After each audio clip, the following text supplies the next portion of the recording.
ॐ चिदम्बरमठाधीशं सिद्धारूढयतीश्वरं शिष्यप्रशिष्यरूपेण बोधकं गुरुमाश्रये यदङ्घ्रिकमलद्वन्द्वं तापत्रयनिवारणं शान्तेकपदं देवं सिद्धारूढमहं भजे सिद्धारूढमहं भजे. ಅದ್ವೈತ ಸಾರ್ವಭೌಮ ಚಕ್ರವರ್ತಿ ಜಗದ್ಗುರು ಸಿದ್ಧಾರೂಢ ಮಹಾಸ್ವಾಮಿಗಳವರ, ಜಗದ್ಗುರು ಗುರುನಾಥಾರೂಢ ಮಹಾಸ್ವಾಮಿಗಳವರ, ಜಗದ್ಗುರು ಭಾರತೀಯಪ್ಪಾಜಿಯವರ ಪವಿತ್ರ ಚರಣಾರವಿಂದಗಳಲ್ಲಿ ಅನಂತ ಕೋಟಿ ಶಿರಸಾಷ್ಟಾಂಗ ಪ್ರಣಾಮವನ್ನು ಸಲ್ಲಿಸುತ್ತೇನೆ. ಶ್ರವಣಾಪಿಕ ತಮ್ಮೆಲ್ಲರಿಗೂ ಅನೇಕ ಶರಣು ಶರಣಾರ್ಥಿಗಳು. ಸದ್ಗುರು ಸನ್ನಿಧಿ 7ನೇ ಅಧ್ಯಾಯ. ಈಗ ಸಿದ್ಧನು ಶ್ರೀರಾಮನು ವಸಿಷ್ಠರನ್ನು, ಶ್ರೀಕೃಷ್ಣನು ಸಾಂದೀಪನಿ ಮುನಿಗಳನ್ನು ಗುರುವಾಗಿ ಮಾಡಿಕೊಂಡಂತೆ ಸಿದ್ಧನಿಗೆ ಗುರುವಿನ ಗುಲಾಮನಾಗುವ ತನಕ ದೊರೆಯದಣ್ಣ ಮುಕುತಿ ಎಂಬ ದಾಸವಾಣಿಯನ್ನು ನಿರೂಪಿಸಲು ಅದರಂತೆ ಚಿಂತಿಸುತ್ತಾ ಮುನ್ನಡೆದನು. ಸಿದ್ಧನು ಹೀಗೆ ಊರು ಕೇರಿಗಳನ್ನು ಅಲೆಯುತ್ತಾ ಆಹಾರ ನಿದ್ರೆಗಳಿಲ್ಲದೆ ಸತತವಾಗಿ 3 ದಿನಗಳು ಪಯಣಿಸುತ್ತಾ ಸುರಪುರಕ್ಕೆ ಬಂದು ಮುಟ್ಟಿದನು. ಅಂದು ಮಧ್ಯಾಹ್ನದ ಉರಿ ಬಿಸಿಲಿನ ಬೇಗೆಯನ್ನು ತಾಳಲಾರದೆ, ಸದ್ಗುರುನಾಥ, ಇನ್ನೆಷ್ಟು ಪರೀಕ್ಷೆ ಮಾಡುವೆ? ಇನ್ನಾದರೂ ಕೃಪೆ ಮಾಡಿ ನಿನ್ನ ಸುಗುಣ ರೂಪವನ್ನು ತೋರಿಸು ಎಂದು ಕೈ ಎತ್ತಿ ಮುಗಿಯುತ್ತಾ ಮೂರ್ಛೆ ಬಂದು ಬಿದ್ದುಬಿಟ್ಟನು. ಆಗ ಅಂತರಂಗದಲ್ಲಿ ಸದ್ಗುರು ಕಾಣಿಸಿಕೊಂಡು ಅವನನ್ನು ಆಲಂಗಿಸಿ, ಬಾಳ, ನೀನು ಧೈರ್ಯವನ್ನು ಬಿಡಬೇಡ ಎಂದು ಆಶ್ವಾಸನೆ ಕೊಟ್ಟಂತೆ ಆಯಿತು. ಸಿದ್ಧನು ನಿಧಾನವಾಗಿ ಕಣ್ಣು ತೆರೆದು ನೋಡಲು ಅಲ್ಲಿ ಯಾರೂ ಇರಲಿಲ್ಲ. ಮೇಲೇಳಲು ಮೈಯಲ್ಲಿ ಪ್ರಾಣವಿಲ್ಲದೆ ಕಣ್ಣೀರಿಡುತ್ತಾ, ಹೇ ದಯಾಳುವಾದ ಸದ್ಗುರುಮಾತೆ, ಇನ್ನು ಹೆಚ್ಚಿನ ಪರೀಕ್ಷೆಯನ್ನು ನಾನು ತಾಳಲಾರೆನು. ನಿನ್ನ ಚರಣ ಕಮಲಗಳನ್ನು ಕಾಣುವ ದಿಶೆಯಿಂದ ದೇಶ ಕೋಶಗಳನ್ನು ಅಲಿಯುತ್ತಾ ವ್ಯಾಕುಲ ಚಿತ್ತನಾಗಿದ್ದೇನೆ. ನಿನ್ನ ಹೊರತು ಅನ್ಯ ರಕ್ಷಕರು ಇಲ್ಲ ಎಂದು ನಿನಗೆ ಶರಣು ಬಂದಿದ್ದೇನೆ. ನನ್ನ ಮಾಯಾ ನಿರಸನ ಮಾಡಿ ಈ ಕೂಡಲೇ ನನಗೆ ನಿನ್ನ ದರ್ಶನವನ್ನು ಕೊಡು. ಅನ್ಯಥಾ ನಾನು ನಿನ್ನನ್ನೇ ಧ್ಯಾನಿಸುತ್ತಾ ಇಲ್ಲಿಯೇ ಪ್ರಾಣವನ್ನು ತ್ಯಜಿಸುವೆನು.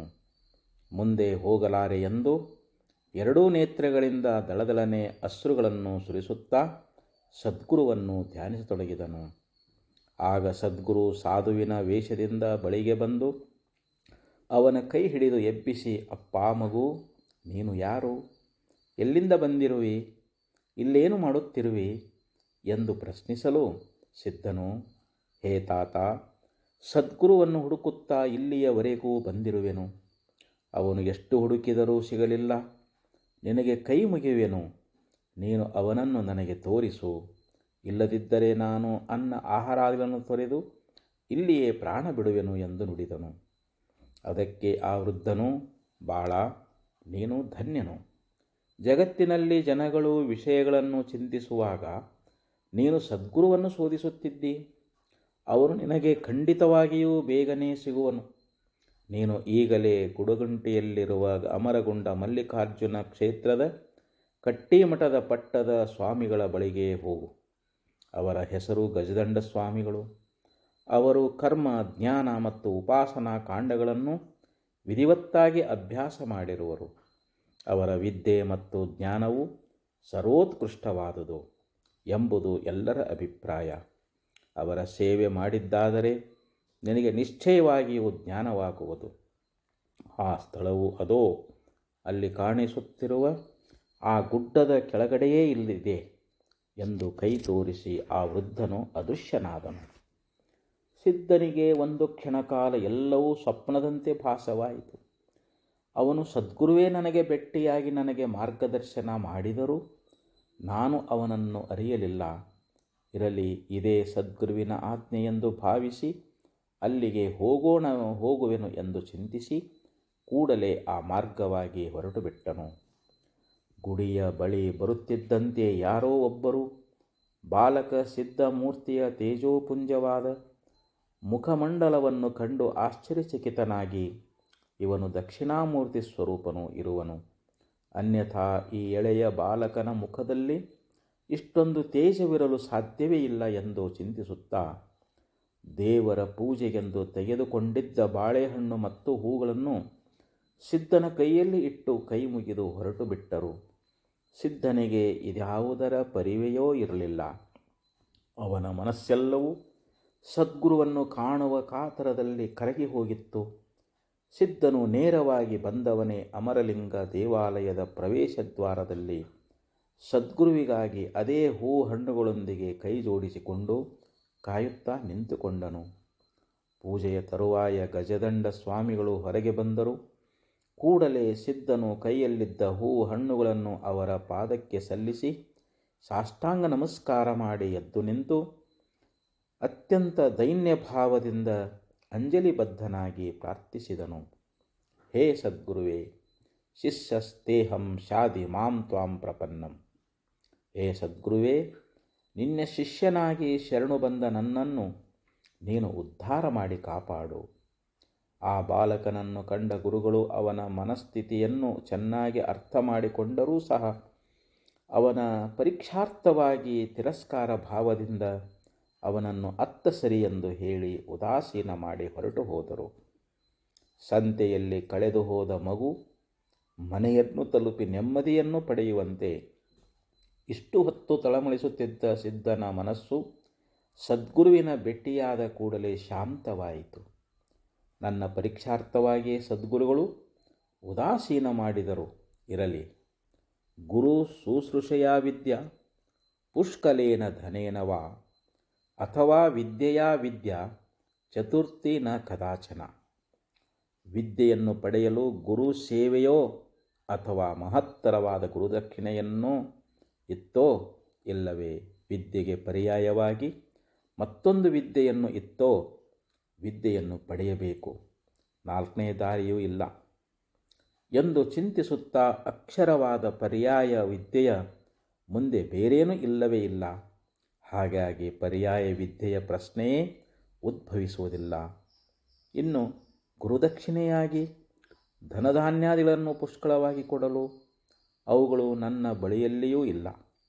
ಆದರೆ ಅವಶ್ಯಕತೆ ಗುರುಗಳಿಗೂ ಇಲ್ಲ. ಹಾಗಾಗಿ ಎರಡನೇ ಪ್ರಶ್ನೆ ಉದ್ಭವಿಸದು.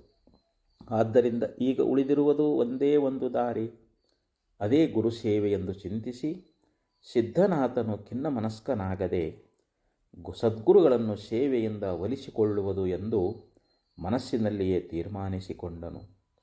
ವಿಷಯಕ್ಕೆ ಕುದಿಯದಿರು, ಅಶನಕ್ಕೆ ಹರಿಯದಿರು, ಅಸಮಾಕ್ಷ ನಡೆಯ ಬಿಡದಿರಲಿ, ಗುರುಕರುಣ ವಶವರ್ತಿಯಹುದು ಸರ್ವಜ್ಞ ಎಂಬ ಸರ್ವಜ್ಞನ ನುಡಿಯಂತೆ ಸಿದ್ಧನು ಗುರುಸೇವೆಯಿಂದಲೇ ಗುರುಕೃಪೆಯನ್ನು ಪಡೆದೇ ತೀರುತ್ತೇನೆ ಎಂಬ ಆತ್ಮವಿಶ್ವಾಸದಿಂದ ಗುರುಮಠವನ್ನು ಸೇರಿದನು. ಅಲ್ಲಿ ಸಿದ್ಧನು ಅತ್ಯಂತ ನಿರಭಿಮಾನ ಸ್ಥಿತಿಯಿಂದ ಗುರುಗೃಹದಲ್ಲಿ ಕಷ್ಟ ಸುಖಗಳನ್ನು ಸಹಿಸುತ್ತಾ ಹಸಿವು ನೀರಡಿಕೆ ಎನ್ನದೆ ತನ್ನನ್ನು ತಾನು ನಿರಂತರವಾಗಿ ಗುರುಸೇವೆಯಲ್ಲಿ ತೊಡಗಿಸಿಕೊಂಡನು. ಪ್ರತಿದಿನವೂ ಗುರುಗಳ ಕುದುರೆಯ ಲದ್ದಿ ಬಳಿದು ಲಾಯವನ್ನು ಶುದ್ಧಗೊಳಿಸುವುದು, ಮಠವನ್ನು ಗುಡಿಸಿ ಸಾರಿಸಿ ಅಂಗಳಕ್ಕೆ ಸಗಣಿ ನೀರು ಹಾಕಿ ಶುದ್ಧ ಮಾಡುವುದು, ಮಠದಲ್ಲಿ ನಿತ್ಯದ ಅಡಿಗೆಗೋಸ್ಕರ ಕಾಡಿನಿಂದ ಕಟ್ಟಿಗಳನ್ನು ಆಯ್ದು ತಂದು ಶೇಖರಿಸುವುದು, ಅಡುಗೆ ಮತ್ತು ಊಟದ ಪಾತ್ರೆಗಳನ್ನು ಜೊತೆಯಲ್ಲಿ ಗುರುವಿನ ಮತ್ತು ಮಠದೊಳಗಿನ ಇತರ ಶಿಷ್ಯರ ಬಟ್ಟೆ ಬರೆಗಳನ್ನು ತೆಗೆದುಕೊಂಡು ಹಳ್ಳಕ್ಕೆ ಹೋಗಿ ಅವುಗಳನ್ನು ಬೆಳಗಿ ತೊಳೆದು ಶುದ್ಧ ಮಾಡಿಕೊಂಡು ಬಟ್ಟೆ ಬರೆಗಳನ್ನು ಸ್ವಚ್ಛವಾಗಿ ಒಗೆದು ಒಣಗಿಸಿಕೊಂಡು ಬರುವುದು, ತಾನು ಶುದ್ಧವಾಗಿ ಸ್ನಾನ ಮಾಡಿ ಅಡುಗೆಗೆ ಮತ್ತು ಗುರುಗಳ ಸ್ನಾನಕ್ಕೆ ನೀರನ್ನು ತೆಗೆದುಕೊಂಡು ಬಂದು ತುಂಬಿಸುವುದು. ಹೀಗೆ ಗುರುಮಠದಲ್ಲಿ ಯಾವಾಗಲೂ ಒಂದಲ್ಲ ಒಂದು ರೀತಿಯ ನಾನಾ ವಿಧವಾದ ಸೇವೆಯಲ್ಲಿ ತನ್ನನ್ನು ತಾನು ಬಿಡುವಿಲ್ಲದೆ ತೊಡಗಿಸಿಕೊಂಡನು. ಅಷ್ಟೇ ಅಲ್ಲದೆ ಗುರುವಿನ ಶಿಷ್ಯರ ಸೇವೆಯನ್ನು ಸಹ ಅತಿ ಆದರದಿಂದ ಮಾಡುತ್ತಿದ್ದನು. ಈ ಜಗವು ದ್ವಂದ್ವಮಯ. ಅದರಂತೆ ಮಠದಲ್ಲಿಯೂ ಒಳ್ಳೆಯವರು, ಕೆಟ್ಟವರು, ಉದಾಸೀನ ಭಾವದವರು, ಎಲ್ಲ ಸ್ವಭಾವದವರು ಇದ್ದರು.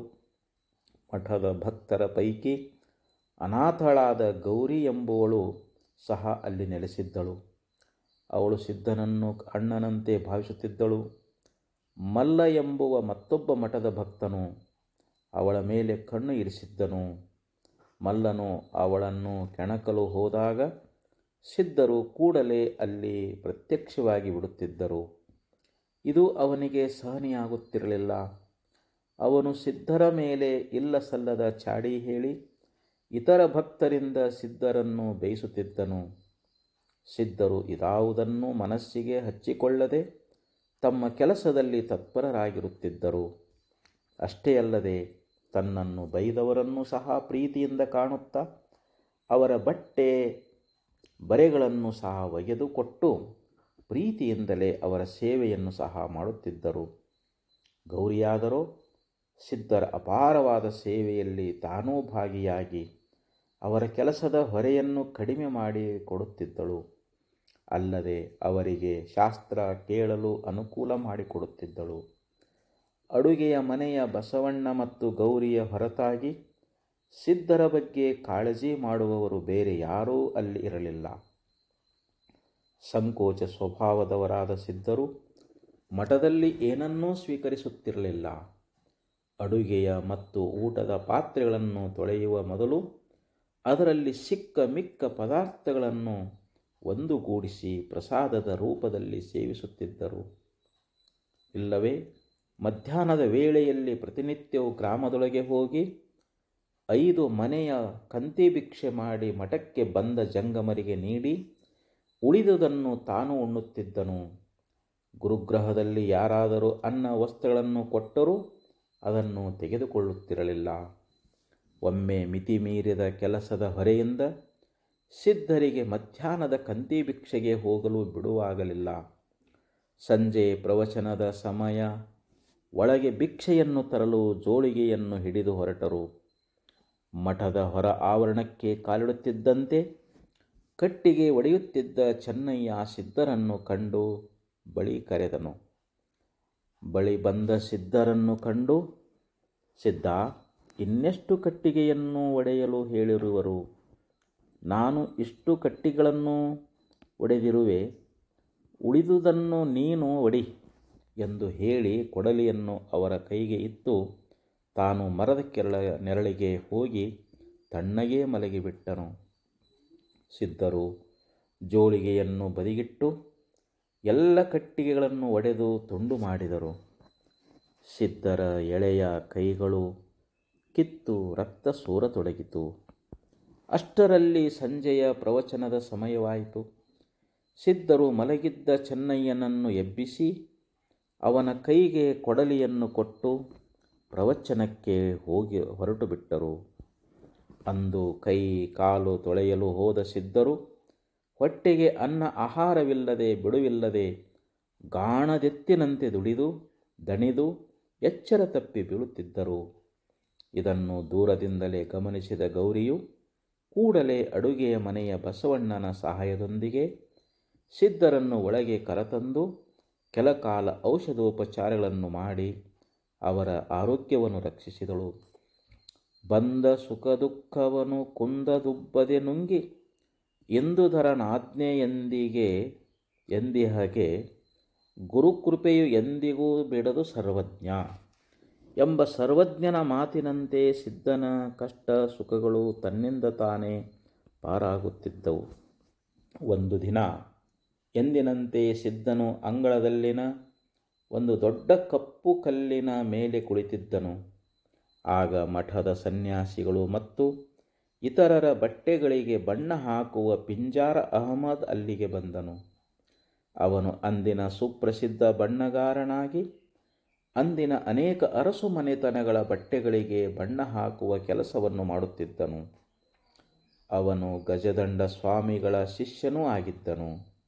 ಅವನು ಗಜದಂಡ ಸ್ವಾಮಿಗಳ ಪಾದಕ್ಕೆ ದೀರ್ಘದಂಡ ನಮಸ್ಕಾರ ಮಾಡಿ, ಗುರುಗಳೇ, ಎಲ್ಲರಂತೆ ನನಗೂ ದೀಕ್ಷೆಯನ್ನು ಕೊಟ್ಟು ಅನುಗ್ರಹಿಸಿರಿ ಎಂದು ಬೇಡಿಕೊಂಡನು. ಇದನ್ನು ಕಂಡು ಅಲ್ಲಿ ಕುಳಿತಿದ್ದ ಸಿದ್ಧರಿಗೆ ಆಶ್ಚರ್ಯವಾಯಿತು. ಗುರುಗಳು ಬಡಪೆಟ್ಟಿಗೆ ಬಗ್ಗುವವರಲ್ಲ, ಈಗ ಏನು ಮಾಡುವರು ಎಂದು ಕುತೂಹಲದಿಂದ ಗಮನಿಸತೊಡಗಿದರು.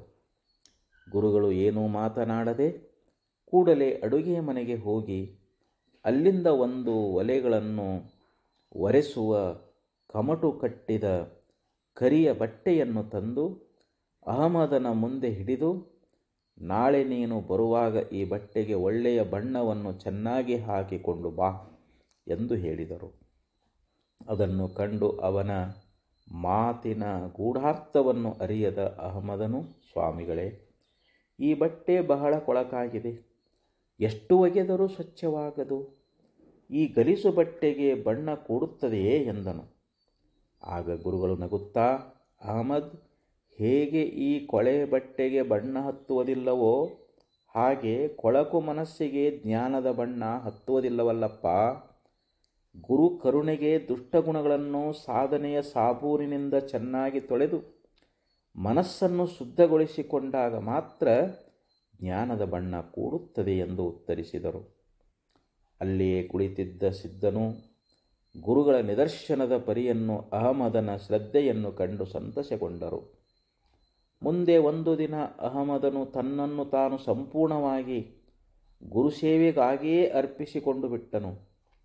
ಗುರುಗಳು ಅವನಿಗೆ ಕರುಣೆಯಿಂದ ಅನುಗ್ರಹಿಸಿ ಅಮರೇಶ ಎಂದು ಹೆಸರು ಕೊಟ್ಟು ದೀಕ್ಷೆಯನ್ನು ಇತ್ತು ಅನುಗ್ರಹಿಸಿದರು. ಬಳಿಕ ಅವನು ಸದ್ಗುರುವಿನ ಸೇವೆ ಮಾಡಿ ಧನ್ಯನಾದನು. ಸಿದ್ಧ ಬಾಲಕನು ಪ್ರತಿನಿತ್ಯವೂ ಎಲ್ಲ ಕೆಲಸಗಳನ್ನು ಅಚ್ಚುಕಟ್ಟಾಗಿ ಸಮಯದೊಳಗೆ ಸುವ್ಯವಸ್ಥಿತವಾಗಿ ಮುಗಿಸಿಕೊಂಡು ಒಂದು ದಿನವೂ ತಪ್ಪದಂತೆ ಗುರುಗಳು ಶಾಸ್ತ್ರವನ್ನು ಹೇಳುವಾಗ ತಾನೂ ಒಂದು ಮೂಲೆಯಲ್ಲಿ ಕುಳಿತುಕೊಂಡು ಬಹು ಆದರದಿಂದ ಗಮನವಿಟ್ಟು ಏಕಾಗ್ರತೆಯಿಂದ ಕೇಳುತ್ತಿದ್ದನು. ಒಂದು ದಿನ ಬೆಳಗಿನ ಶಾಸ್ತ್ರದ ಸಮಯದಲ್ಲಿ ಗಜದಂಡ ಸ್ವಾಮಿಗಳ ಸಭೆಗೆ ಸಕಲ ಶಾಸ್ತ್ರ ಪಂಡಿತರಾದ ಸುರಪುರದ ಆಸ್ಥಾನ ಪಂಡಿತರಾದ ಸುಬ್ಬಯ್ಯ ಶಾಸ್ತ್ರಿ ಎಂಬ ಬ್ರಾಹ್ಮಣ ಪಂಡಿತರು ಬಂದರು. ಅವರು ಅನೇಕ ಶಾಸ್ತ್ರಗಳನ್ನು ಓದಿ ಕಾಶಿಯಲ್ಲಿ ಬಿರುದು ಪಡೆದ ಘನಪಂಡಿತರೆಂದು ಸುತ್ತಮುತ್ತಲೂ ಪ್ರಖ್ಯಾತಿಯನ್ನು ಪಡೆದಿದ್ದರು. ಕಾಶಿಯ ವಿದ್ವತ್ಸಭೆಯಲ್ಲಿ ಬಿರುದು ಬಾವಲಿಗಳನ್ನು ಪಡೆದು ಬಂದ ಶಾಸ್ತ್ರಗಳನ್ನೆಲ್ಲ ಬಲ್ಲ ಶಾಸ್ತ್ರಿ ನಾನು, ತಾನು ದೊಡ್ಡ ಪಂಡಿತನು ಎಂಬ ಅಹಂಕಾರವಿತ್ತು ಅವರಿಗೆ. ಅವರು ಗಜದಂಡ ಸ್ವಾಮಿಗಳ ಸಭೆಯಲ್ಲಿ ಬಂದು ಉಪನಿಷತ್ತೆಂಬ ಶಬ್ದಕ್ಕೆ ಅರ್ಥ ಹೇಳುವವರೇ ಈ ಜಗತ್ತಿನೊಳಗೆ ಇಲ್ಲ, ಹಾಗಿರುವಾಗ ಅದನ್ನು ಪಠಿಸುವ ಅಧಿಕಾರವು ಬ್ರಾಹ್ಮಣರ ಹೊರತಾಗಿ ಬೇರೆ ಯಾರಿಗೂ ಇಲ್ಲ ಎಂದು ಅಹಂಕಾರದಿಂದ ನುಡಿದರು. ಅವನ ಮಾತುಗಳನ್ನು ಕೇಳಿದ ಸಭೆಯು ಗಂಭೀರವಾಯಿತು. ಇವನು ವಿದ್ಯಾಗರ್ವದಿಂದ ಮದೋನ್ಮತ್ತನಾಗಿದ್ದಾನೆ, ಇವನ ಗರ್ವಹರಣ ಮಾಡಲೇಬೇಕು ಎಂದು ಗಜದಂಡ ಸ್ವಾಮಿಗಳು ಮನದಲ್ಲಿಯೇ ಚಿಂತಿಸಿದರು. ಅಷ್ಟರಲ್ಲಿ ಸಿದ್ಧನಾಥನು ಎದ್ದು ಬಂದು ಸದ್ಗುರುವಿನ ಮುಂದೆ ಕೈ ಜೋಡಿಸಿಕೊಂಡು ನಿಂತು, ಗುರುವೇ, ನಿಮ್ಮನ್ನು ನೆನೆದು ಉರಿಯುವ ಕೆಚ್ಚನು ಹೋಗಲು ಉರಿತಗ್ಗಿ ಉದಕ ಕಂಡಂತೆ ನಿಮ್ಮಯ ಕರುಣ ಉಳ್ಳವರಿಗೆ ಸರ್ವಜ್ಞ ಎಂಬುದು ಸರ್ವಜ್ಞ ನುಡಿಯು. ತಮ್ಮ ಅನುಮತಿಯಾದರೆ ಈ ಶಾಸ್ತ್ರೀಯ ವಚನವನ್ನು ಖಂಡಿಸುವನು ಎಂದು ವಿನೀತನಾಗಿ ನುಡಿದನು. ಅದಕ್ಕೆ ಗುರುಗಳು ಒಮ್ಮೆ ಸಿದ್ಧನನ್ನು ದಿಟ್ಟಿಸಿ ನೋಡಿ ಅನುಮತಿಸಿದರು. ಆಗ ಬಾಲಕನಾದ ಸಿದ್ಧನು ಹಿರಣ್ಯಕಶ್ಯಪನ ಮುಂದೆ ನಿಂತ ಪ್ರಹ್ಲಾದನಂತೆ ಗರ್ವದಿಂದ ಬೀಗುತ್ತಿದ್ದ ಸುಬ್ಬಯ್ಯ ಶಾಸ್ತ್ರಿ ಎದುರು ಸಭೆಯ ಮುಂದೆ ಬಂದು ಕೈ ಜೋಡಿಸಿಕೊಂಡು ನಿಂತು ಶಾಸ್ತ್ರಿಯನ್ನು ಕುರಿತು ಇಂತೆಂದನು, ಶಾಸ್ತ್ರಿಗಳೇ, ಉಪನಿಷತ್ ಶಬ್ದದ ಅರ್ಥವು ಆ ಶಬ್ದದಲ್ಲಿಯೇ ಅಡಗಿ ಕುಳಿತಿದೆ. ಉಪ ಎಂದರೆ ಸಮೀಪ, ನಿ ಅರ್ಥಾತ್ ನಿಶ್ಚಯವಾಗಿ, ಷತ್ ಅಂದರೆ ಸ್ಥಾಪಿಸುವುದು. ಸಾರಾಂಶವೆಂದರೆ ಜೀವಾತ್ಮನನ್ನು ಪರಮಾತ್ಮನಲ್ಲಿ ಪ್ರತಿಷ್ಠಾಪಿಸುವುದು. ಒಟ್ಟಿನಲ್ಲಿ ಉಪನಿಷತ್ ಶಬ್ದವು ಬ್ರಹ್ಮಾತ್ಮರ ಐಕ್ಯವನ್ನು ಬೋಧಿಸುತ್ತದೆ. ಆದ್ದರಿಂದಲೇ ಅದನ್ನು ಬ್ರಹ್ಮವಿದ್ಯೆ ಎನ್ನುವರು. ಉಪನಿಷತ್ತುಗಳನ್ನು ವಿದ್ಯೆ ಎಂದು ಹೇಗೆ ಹೇಳುವೆ? ಉಪನಿಷತ್ತುಗಳೇ ನಿಜವಾದ ವಿದ್ಯೆಯು. ಏಕೆಂದರೆ ಉಪನಿಷತ್ತುಗಳಿಂದಲೇ ಅವಿದ್ಯಾ ನಿರಸನವಾಗುವುದು. ಕೇವಲ ಜನ್ಮ ಜಾತ ಬ್ರಾಹ್ಮಣರೇ ಬ್ರಹ್ಮವಿದ್ಯೆಗೆ ಅಧಿಕಾರಿ ಎಂಬುದು ಸುಳ್ಳು. ಕಾರಣ, ಬ್ರಾಹ್ಮಣ ಎಂದರೆ ಯಾರು? ಕಾಯವೇ, ಜೀವವೇ, ಕರ್ಮವೇ, ಜಾತಿಯೇ, ದಾನವೇ, ಜ್ಞಾನವೇ? ಯಾವುದು ಬ್ರಾಹ್ಮಣ? ವಜ್ರಸೂಚಿ ಉಪನಿಷತ್ತಿನಲ್ಲಿ ಈ 6 ಪ್ರಶ್ನೆಗಳನ್ನು ಮಾಡಿ ಬ್ರಾಹ್ಮಣರು ಯಾರು ಎಂದು ನಿಶ್ಚಯಿಸಿದ್ದಾರೆ. ಮೊದಲನೆಯದಾಗಿ, ದೇಹ ಬ್ರಾಹ್ಮಣ ಎನ್ನುವುದಾದರೆ ಮೃತಬ್ರಾಹ್ಮಣ ದೇಹವನ್ನು ದಹಿಸಿದಾಗ ಬ್ರಹ್ಮಹತ್ಯ ದೋಷ ಬರಬೇಕಾಗುತ್ತದೆ. ಹಾಗಾಗುವುದಿಲ್ಲ. ಎರಡನೇದಾಗಿ, ಜೀವ ಬ್ರಾಹ್ಮಣನೆಂದರೆ ಎಲ್ಲ ಜೀವರಾಶಿಯೂ ಕೂಡ ಪಶು, ಪಕ್ಷಿ, ಕ್ರಿಮಿ, ಕೀಟಾದಿ ನಾನಾ ಯೋನಿಗಳಲ್ಲಿ ಸುತ್ತಿ ಸುತ್ತಿ ಮಾನವ ಜನ್ಮವನ್ನು ಪಡೆದು ಬರುವುದು.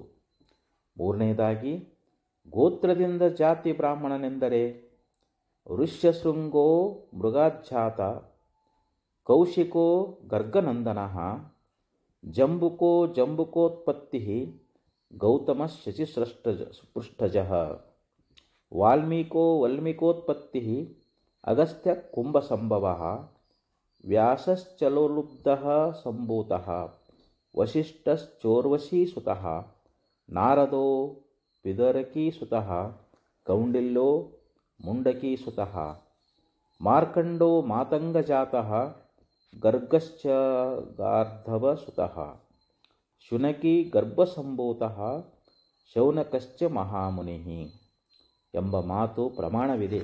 ಆದ್ದರಿಂದ ಗೋತ್ರ ಪುರುಷರಾರೂ ಜನ್ಮದಾತ ಬ್ರಾಹ್ಮಣರಲ್ಲ.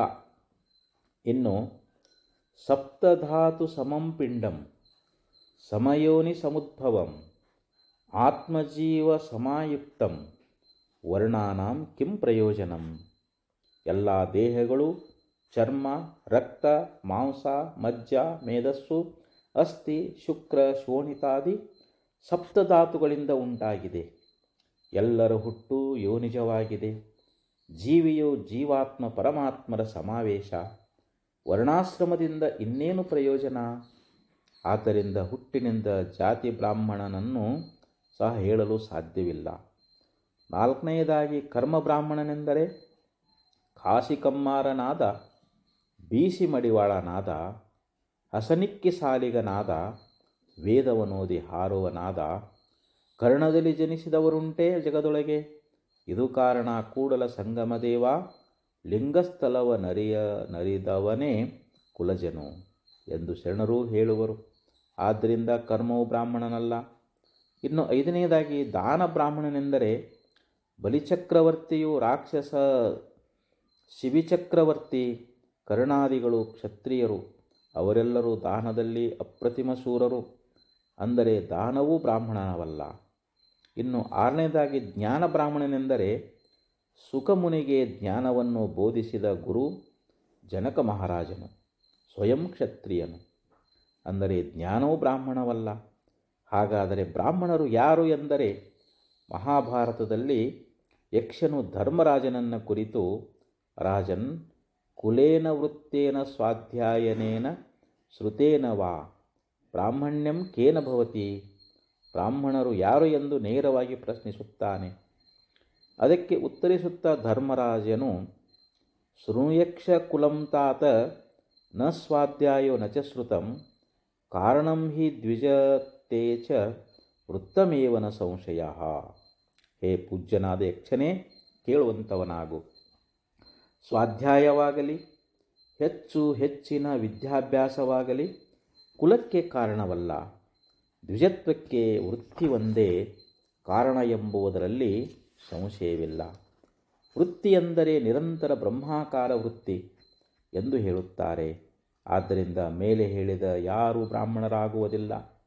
ಅಂದ ಮೇಲೆ ನಿಜವಾಗಿ ಬ್ರಾಹ್ಮಣರು ಯಾರು ಎಂದರೆ, ಬ್ರಹ್ಮಂ ಜಾನಾಂತು ಬ್ರಾಹ್ಮಣಃ, ಬ್ರಹ್ಮಜ್ಞಾನವನ್ನು ಪಡೆದವರು ಮಾತ್ರ ಬ್ರಾಹ್ಮಣರು ಎಂಬುದು ಶ್ರುತಿಸಮ್ಮತವು ಎಂದು ನುಡಿದನು. ಸಣ್ಣ ಬಾಲಕನಿಂದ ಗೂಢವಾದ ಶಾಸ್ತ್ರ ವಿಚಾರನ ತಿಳಿದು ಸಂತೋಷಗೊಂಡ ಸುಬ್ಬಯ್ಯ ಶಾಸ್ತ್ರಿಯು, ಈ ಹುಡುಗನು ಅನೇಕ ಜನ್ಮಗಳಿಂದ ಶ್ರೀಮಾತೆ ಶಾರದೆಯ ಉಪಾಸಕನಿರಬೇಕು, ಇಲ್ಲವೇ ಸ್ವಯಂ ಜ್ಞಾನ ಸ್ವರೂಪನಾದ ದಕ್ಷಿಣಾಮೂರ್ತಿಯೇ ಧರೆಗಿಳಿದು ಬಂದಿರಬೇಕು. ಅನ್ಯಥಾ ಇಂದ್ರಿಯ ಚಾಪಲ್ಯದ ಈ ಹದಿಹರೆಯ ವಯಸ್ಸಿನಲ್ಲಿ ಬಲವಾನಿಂದ್ರಿಯಗ್ರಾಮೋ ವಿದ್ವಾಂಸಮಪಿ ಕಶ್ಯತಿ. ಬಲಿಷ್ಠವಾದ ಇಂದ್ರಿಯ ಸಮೂಹವು ವಿದ್ವಾಂಸನನ್ನು ಸೆಳೆದು ಬಿಡುತ್ತದೆ. ವಿದ್ವಾಂಸನನ್ನು ಬಿಡದ ಇಂದ್ರಿಯಗಳನ್ನು ಈ ಸಣ್ಣ ಬಾಲಕನು ಸಮಗ್ರವಾಗಿ ನಿಗ್ರಹಿಸಿ ಇಷ್ಟೊಂದು ಜ್ಞಾನವನ್ನು ಪಡೆದಿರಬೇಕಾದರೆ ಈತನು ಸಾಮಾನ್ಯ ಮನುಷ್ಯನಲ್ಲ ಎಂದು ಭಾವಿಸಿ ಆನಂದದಿಂದ ಸಿದ್ಧನಿಗೆ ವಂದಿಸಿ ಗಜದಂಡ ಗುರುಗಳಿಗೂ ವಂದಿಸಿ ಅಲ್ಲಿಂದ ಹೊರಟು ಹೋದನು. ಬಳಿಕ ಸಿದ್ಧನಾಥನು ಗುರುಗಳಿಗೆ ವಂದಿಸಿ ಯಥಾಪ್ರಕಾರ ಸಭೆಯ ಹಿಂದಿನ ಮೂಲೆಯಲ್ಲಿದ್ದ ತನ್ನ ಸ್ಥಳಕ್ಕೆ ಹೋಗಿ ಕುಳಿತುಕೊಂಡನು. ಸಿದ್ಧನ ನಿರಭಿಮಾನ ಸ್ಥಿತಿ, ಗುರುಚರಣಗಳಲ್ಲಿ ಅವನ ಅನನ್ಯ ಶ್ರದ್ಧಾಭಕ್ತಿಗಳು, ಉಚ್ಚ ನೀಚ ಭೇದ ಭಾವವಿಲ್ಲದೆ ಮಾಡುವ ಸೇವಾ ಮನೋಭಾವ, ಅಪಾರವಾದ ಜ್ಞಾನ ಸಂಪತ್ತು ಇವೆಲ್ಲವನ್ನು ಕಂಡು ಗಜದಂಡ ಗುರುಗಳು ಮನಸ್ಸಿನಲ್ಲಿಯೇ ಅತ್ಯಂತ ಸಂತೋಷಗೊಂಡರು.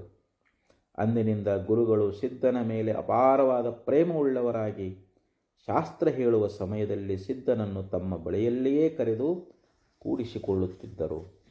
ಒಂದು ದಿನ ಸಿದ್ಧನು ಗುರುಗಳನ್ನು ಕುರಿತು, ಸದ್ಗುರುವೇ, ಷಟ್ಶಾಸ್ತ್ರಗಳನ್ನು ಅರ್ಥ ಮಾಡಿಕೊಂಡವನ ಗುರುತೇನು ಎಂದು ಪ್ರಶ್ನಿಸಲು ಗುರುಗಳು, ಕೇಳಪ್ಪ ಪ್ರಿಯ ಶಿಷ್ಯನೇ, ಷಟ್ಶಾಸ್ತ್ರಗಳನ್ನು ಸಾಧನೆಯಿಂದ ಸಾಧ್ಯ ಮಾಡಿಕೊಂಡವನ ಗುರುತು ಎಂದರೆ ಅವನಲ್ಲಿ ಸಂಶಯ ವಿಪರೀತ ಭಾವನೆಗಳು ಇಲ್ಲದಂತಾಗಿ ಆತನು ಸದಾ ಸರ್ವದಾ ಬ್ರಹ್ಮಾತ್ಮ ಭಾವದಲ್ಲಿ ನೆಲೆಸಿರುವನು. ಅಹಂ ಬ್ರಹ್ಮ ಈ ದ್ವೈತ ಪದದಲ್ಲಿ ಏಕತೆಯು ಹೇಗೆ ಸಾಧ್ಯ? ಎಲ್ಲಿಯವರೆಗೆ ಜೀವನಿಗೆ ತನ್ನ ದೇಹದಲ್ಲಿ ಆತ್ಮಬುದ್ಧಿ ಇರುವುದೋ ಅಲ್ಲಿಯವರೆಗೂ ದ್ವೈತ ಭಾವ ಇರುವುದು.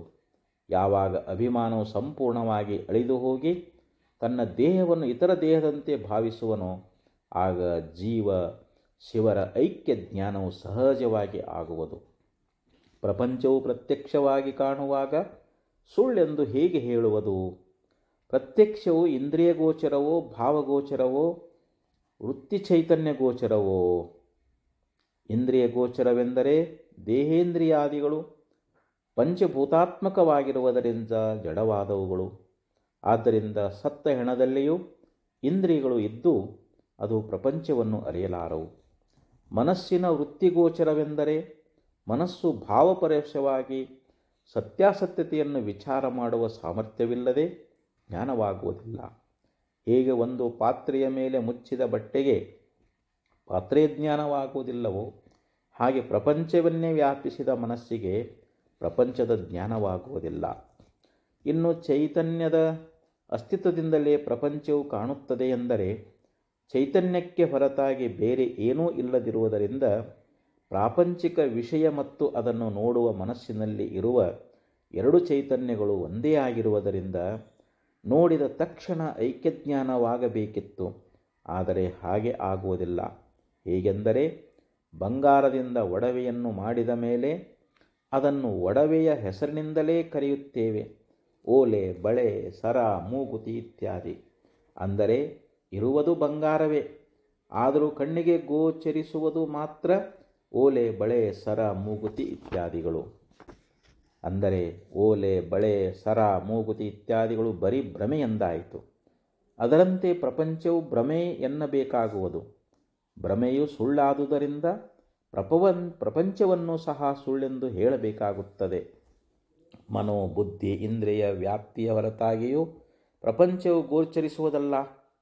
ಕೇಳಪ್ಪ ಪ್ರಿಯ ಶಿಷ್ಯನೇ, ಇದು ಹೇಗೆಂದರೆ ಪ್ರತ್ಯಕ್ಷದಿಂದಲೇ ಪ್ರತ್ಯಕ್ಷವು ನಾಶವಾಗುತ್ತದೆ. ಹೇಗೆಂದರೆ ಶೈಶವು ನಾಶವಾಗಿ ಕಿಶೋರಾವಸ್ಥೆಯು ಬರುತ್ತದೆ. ಅದರಂತೆ ಕಿಶೋರಾವಸ್ಥೆಯು ನಾಶವಾಗಿ ಬಾಲ್ಯಾವಸ್ಥೆಯು, ಬಾಲ್ಯವು ನಾಶವಾಗಿ ಯೌವನಾವಸ್ಥೆಯು, ಯೌವನವು ನಾಶವಾಗಿ ಮುಪ್ಪು ಬರುವುದು. ಆಗ ಸಿದ್ಧನು ಸದ್ಗುರುವೆ ಕೈ ಜೋಡಿಸಿಕೊಂಡು ಸಾಷ್ಟಾಂಗ ನಮಸ್ಕಾರ ಮಾಡಿ ತನ್ನ ಕೊರಳೊಳಗಿನ ಲಿಂಗವನ್ನು ತೆಗೆದು ಸದ್ಗುಳ ಪಾದದ ಬಳಿ ಇಟ್ಟು, ಗುರುಗಳೇ, ಕರ್ಮಕಾಂಡದಿಂದ ಲಿಂಗಗ್ರಹಣವಾಯಿತು. ಜ್ಞಾನಕಾಂಡದಿಂದ ಜ್ಞಾನವಾದ ಕೂಡಲೇ ಬಾಹ್ಯ ಲಿಂಗಗ್ರಹಣವು ವ್ಯರ್ಥವಾಯಿತು. ಆದ್ದರಿಂದ ನಿಮಿತ್ತ ಲಿಂಗವನ್ನು ನಿಮಗೆ ಅರ್ಪಿಸುತ್ತೇನೆ, ತೆಗೆದುಕೊಳ್ಳಿರಿ. ನೀವಿತ್ತ ಲಿಂಗವನ್ನು ನಿಮಗೆ ಅರ್ಪಿಸುತ್ತೇನೆ, ತೆಗೆದುಕೊಳ್ಳಿರಿ ಎಂದು ಹೇಳಿ ಕೊರಳೊಳಗಿನ ಲಿಂಗವನ್ನು ತೆಗೆದು ಗುರುಗಳ ಪಾದದ ಬಳಿಯಲ್ಲಿ ಅರ್ಪಿಸಿಬಿಟ್ಟನು. ಇದನ್ನು ಕಂಡ ಗುರುಗಳು, ಸಿದ್ಧನೇ, ಇದು ಶಾಸ್ತ್ರವಿರುದ್ಧವಾಗುತ್ತದೆ ಎಂದು ಹೇಳಿದರು. ಅದಕ್ಕೆ ಸಿದ್ಧನು, ಸದ್ಗುರುಗಳೇ, ಚಿನ್ಮಯ ದೀಕ್ಷೆ ಸಿಕ್ಕಿದ ಮೇಲೆ ಮೃಣ್ಮಯ ದೇಹವು ಚೈತನ್ಯ ರೂಪವಾಯಿತು ಎಂದು ಶಾಸ್ತ್ರ ಹೇಳುವುದು. ಲಿಂಗ ಮಧ್ಯೆ ಜಗತ್ಸರ್ವಂ, ಸರ್ವಂ ಲಿಂಗಮಯಂ ಜಗತ್, ಲಿಂಗಬಾಹ್ಯಾತ್ ಪರಂ ನಾಸ್ತಿ, ತಸ್ಮಾಲಿಂಗಂ ಅಹಂ ಸದಾ. ಲಿಂಗದೊಳಗೆ ಎಲ್ಲ ಜಗತ್ತು ಇರುವುದು, ಎಲ್ಲವೂ ಲಿಂಗಮಯವು, ಲಿಂಗದ ಹೊರತಾಗಿ ಏನೇನೂ ಇಲ್ಲ. ಆದ್ದರಿಂದ ನಾನು ಸದಾ ಲಿಂಗ ಸ್ವರೂಪನೇ ಆಗಿದ್ದೇನೆ. ಸದ್ಯೋನಿರ್ವಾಣ ಭಾವವನ್ನು ಹೊಂದಿದ ವ್ಯಕ್ತಿಯಿಂದ ಜ್ಞಾನ ಮತ್ತು ಕರ್ಮಕಾಂಡಗಳೆರಡೂ ಏಕಕಾಲದಲ್ಲಿ ನಡೆಯುವುದಿಲ್ಲ. ಐತಿರ್ಯ ಶ್ರುತಿಯ ಪ್ರಥಮ ಕಾಂಡದಲ್ಲಿ ಭಾಷ್ಯಕಾರರು ಹೀಗೆ ಹೇಳುತ್ತಾರೆ: ಯಥಾರ್ಥ ಜ್ಞಾನವು ಪ್ರಾಪ್ತಿಯಾದಾಗ ಕರ್ಮ ಸಮಾಪ್ತಿಯಾಗುವುದು. ಆತ್ಮಜ್ಞಾನಿಯು ಅನಾಶ್ರಮಿ, ಅಗೋತ್ರ, ಅನಾವರಣ, ಅಕರ್ಮರೂಪ, ಆತ್ಮಾಕಾಶ, ಅಂತಃಕರಣ ಮತ್ತು ಅದೇಹಿ ಎಂದು ಕರ್ಮಕಾಂಡ ನುಡಿಯುವುದು. ಕರ್ಮಕ್ಕೆ ದೇಹಾಭಿಮಾನ, ಕರ್ಮಫಲದ ಅನುಸಂಧಾನ, ಕರ್ಮತ್ಯಾಗದ ಭೀತಿ ಇವು ಮೂರೂ ಬೇಕಾಗುತ್ತದೆ.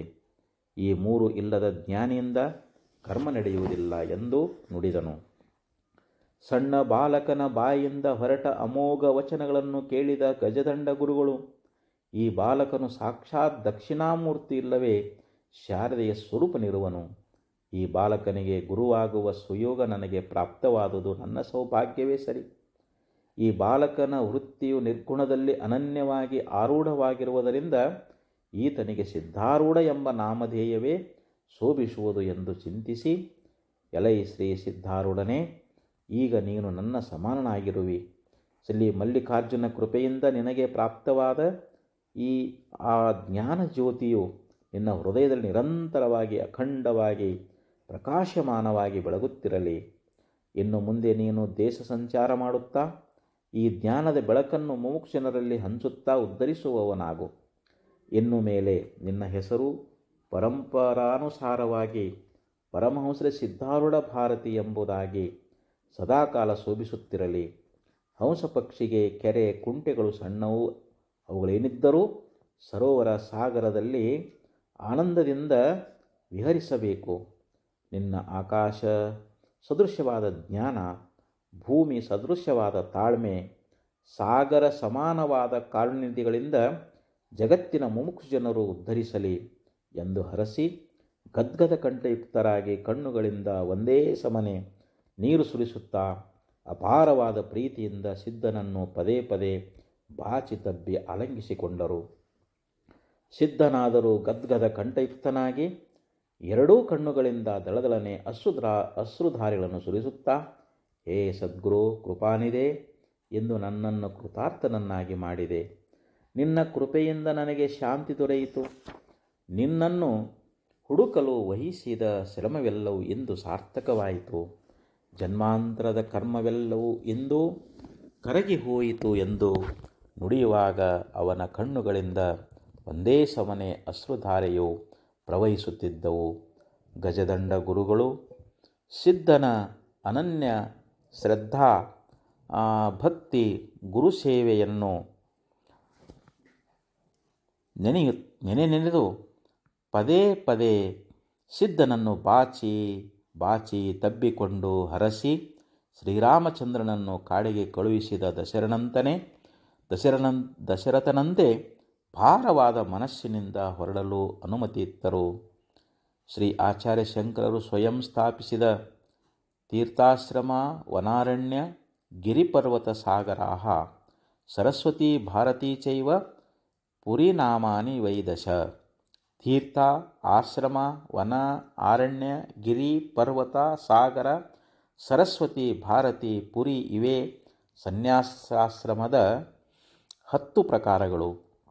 ಇವುಗಳ ಪೈಕಿ ಪ್ರಕಾಶಮಾನವಾದ ಭಾರತಿ, ಅಂದರೆ ಪ್ರಕಾಶ, ರತಿ ಅಂದರೆ ಆಸಕ್ತಿ, ಪರಂಪರಾನುಗತವಾಗಿ ದೀಕ್ಷೆಯನ್ನು ಪಡೆದುಕೊಂಡ ಪರಮಹಂಸರ ಶ್ರೀ ಸಿದ್ಧಾರೂಢ ಭಾರತೀಯತೆಯು ಸದ್ಗುರುವಿಗೆ ಸಾಷ್ಟಾಂಗ ನಮಸ್ಕರಿಸಿ ಅವರಿಂದ ಬೀಳ್ಕೊಂಡು ಗುರು ಬಂಧುಗಳನ್ನೆಲ್ಲ ಯಾವ ಸಂಕೋಚ ಭಾವವಿಲ್ಲದೆ ಕಡೆಯದಾಗಿ ಮತ್ತೊಮ್ಮೆ ಭೇಟಿಯಾಗಿ ಹೊರಡುವ ಸಲುವಾಗಿ ಅವರಿಂದಲೂ ಆತ್ಮೀಯವಾಗಿ ಅನುಮತಿಯನ್ನು ಪಡೆದುಕೊಂಡು ಒಣಗಿದ ತರಗೆಲೆಯು ಉದುರಿ ಬೀಳುವಂತೆ ತನ್ನ 12 ವರ್ಷಗಳ ಗುರುಗೃಹದ ಒಡನಾಟವನ್ನು ಕಳಚಿಕೊಂಡು ವಿಶಾಲವಾದ ಪ್ರಪಂಚಕ್ಕೆ ಹೊರಟು ಬಿಟ್ಟನು. ಸಿದ್ಧನಿಗೆ ಈಗ ಕೇವಲ 18 ವರುಷಗಳು ಮಾತ್ರ. ಸನ್ಯಾಸ ದೀಕ್ಷೆಯನ್ನು ಪಡೆದುಕೊಂಡರೂ ಕಾಷಾಯಾಂಬರಗಳಾಗದೆ ವಸ್ತ್ರನೇಮವಿಲ್ಲದ ಭಾರತೀ ಸನ್ಯಾಸ ಪ್ರಕಾರದ ಪೈಕಿ ಉಟ್ಟ ಉಡುಗೆಯಲ್ಲಿಯೇ ಅವಧೂತ ಸ್ಥಿತಿಯಲ್ಲೇ ಹೊರಟು ನಿಂತನು. ಪರಮಹಂಸರ ಶ್ರೀ ಸಿದ್ಧಾರೂಢ ಭಾರತೀ ಯತಿವರ್ಯನು ನಿಸ್ತ್ರೈಗುಣ್ಯೆ ಪಥಿ ವಿಚರತಾಂ ಕೋ ವಿಧಿ ಕೋ ನಿಷೇಧ. ನಿರ್ಗುಣ ಬ್ರಹ್ಮ ಪಥಿಕನಿಗೆ ಯಾವುದು ವಿಧಿ ಯಾವುದು ನಿಷೇಧ ಎಂಬ ಆಚಾರ್ಯ ಶಂಕರರ ವಾಣಿಯಂತೆ ತ್ರಿಪುಟಿಗಳನ್ನು ಕೊಡವಿದ ಅವಧೂತನಿಗೆ ವಿಧಿ ಯಾವುದು ನಿಷೇಧ ಯಾವುದು, ಯಾವುದು ಕಾಷಾಯ ಪೀತಾಂಬರ ಯಾವುದು? ಸ್ವಯಂ ಜಗದ್ಗುರುವಾದ ಸಿದ್ಧಾರೂಢನು ಮುಮುಕ್ಷುಗಳಿಗೆ ಮೋಕ್ಷ ಮಾರ್ಗದ ಪಥದಲ್ಲಿ ಉಂಟಾಗಬಹುದಾದ ಸಂಕಷ್ಟಗಳನ್ನು ಅದನ್ನು ಮೆಟ್ಟಿ ನಿಂತು ಎದುರಿಸಿ ಮುಂದುವರಿಯುವ ಸ್ಥೈರ್ಯವನ್ನು ಸಾಧನಾ ಮಾರ್ಗದಲ್ಲಿ ಗುರುವಿನ ಅವಶ್ಯಕತೆಯನ್ನು ತಿಳಿಸುವ ಸಲುವಾಗಿ ಶಿಷ್ಟಾಚಾರದ ಗುರುಶೋಧ ಗುರುಸೇವೆಯ ನಾಟಕದ ಪ್ರದರ್ಶನವನ್ನು ಮುಗಿಸಿ ಮುಂದುವರಿಸಿದನು. ಅತ್ಯಲ್ಪ ಸಮಯದಲ್ಲಿಯೇ ಸಿದ್ದಪ್ಪನಾಗಿ ಗುರುಗೃಹ ಒಳಹೊಕ್ಕು ಜ್ಞಾನದ ಪ್ರಖರ ಬೆಳಕಾಗಿ ಹೊರಹೊಮ್ಮಿ ಜಗತ್ತಿನ ಕಲ್ಯಾಣಾರ್ಥವಾಗಿ ದೇಶ ಸಂಚಾರ ಮಾಡುತ್ತಾ ಮುಮುಕ್ಷುಗಳನ್ನು ಉದ್ಧರಿಸುತ್ತಾ ತಾನು ಬಂದ ವಿಶ್ವಕಲ್ಯಾಣ ಕಾರ್ಯವನ್ನು ಕೈಗೆತ್ತಿಕೊಂಡು ಪರಿವ್ರಾಜಕನಾಗಿ ಸ್ವಲ್ಪವೂ ತಡ ಮಾಡದೆ ಹೊರಟು ಬಿಟ್ಟನು. ಪರಮಹಂಸ ಸಿದ್ಧಾರೂಢ ಭಾರತೀ ಯತಿವರ್ಯನು ಎಂಬಲ್ಲಿಗೆ 7ನೇ ಅಧ್ಯಾಯ ಪರಿಸಮಾಪ್ತಿ.